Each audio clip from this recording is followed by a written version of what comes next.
TV रख के पास पागल हुई सास। आजकल वर्मा जी की पत्नी देवकी जी केबल पर रियलिटी शोज देख देख कर बहुत कुछ सीख रही हैं।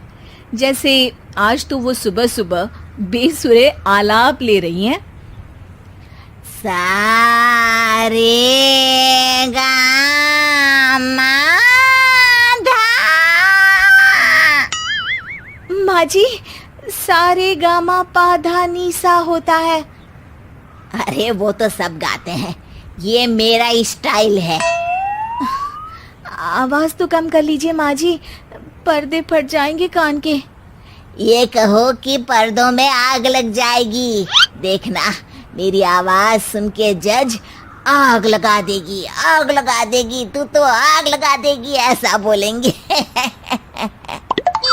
सरिता वहां से परेशान होकर चली जाती है और सास रियाज जारी रखती है।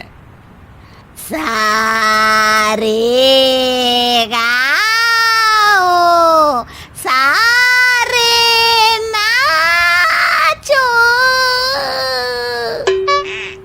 तभी बाबूजी दुकान से लौटते हैं।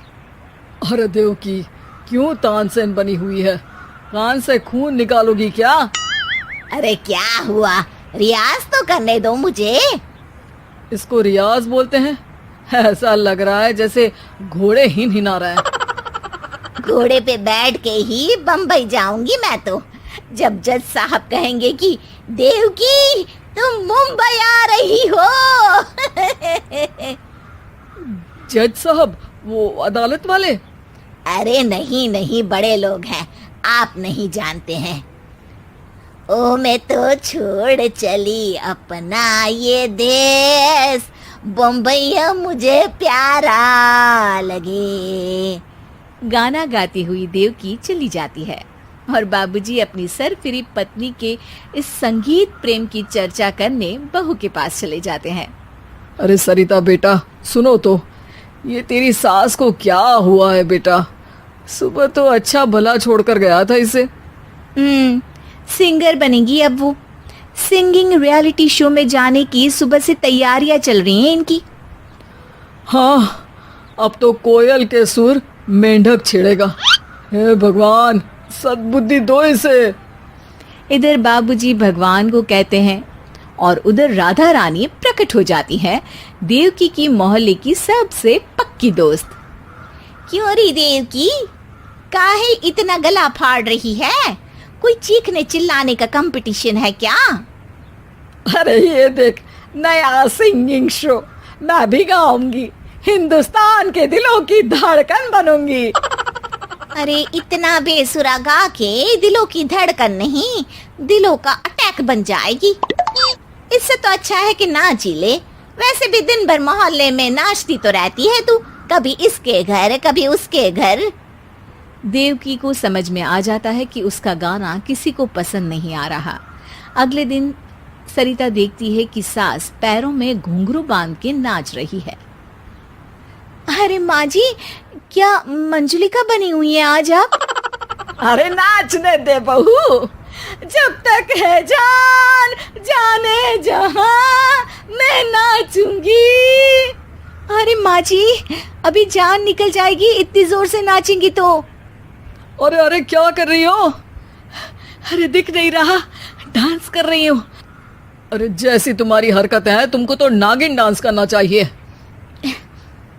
वो भी करूंगी, भांगड़ा भी करूंगी। देखना, जज मुझे देख के स्टैंडिंग ओवेशन देंगे।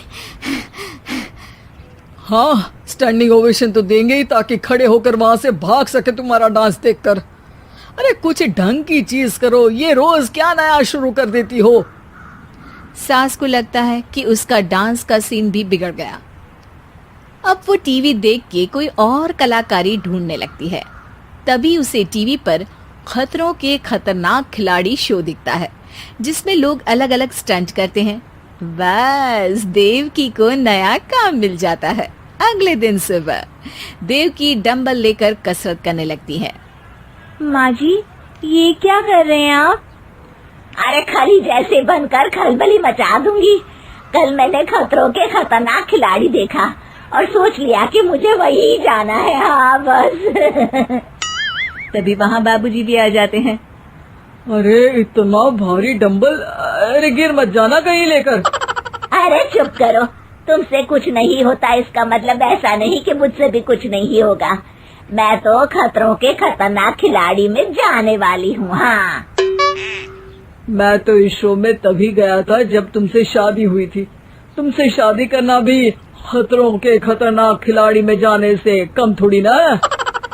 अब चुप भी रहिए। अरे बहू, वो भारी वाला डंबल उठा कर ला तो। अरे ना माँ जी, आप संभाल नहीं पाओगी।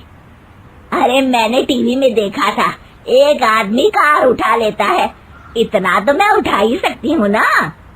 बहू घबराते हुए भारी वाले डंबल माँ के हाथ में दे देती है। जैसे ही माँ दोनों हाथ ऊपर करती है, पूरे शरीर का बैलेंस बिगड़ जाता है और वो पीछे की तरफ गिर जाती है। डंबल जाकर टीवी में लगता है और टीवी फूट जाती है। माँ जी, उठिए माँ जी। बाबूजी बहुत तेज हंसने लगते हैं। बाबा बाबा, टीवी और बीवी दो टेंशन थे मेरे, आज एक कम हो ही गया। बहू भी सास को उठाते उठाते इस बात पर ताली बजाकर हंसने लगती है और देवकी फिर से गिर जाती है। और इस बार देवकी भी अपनी बेवकूफी पे हंसी रोक नहीं पाती।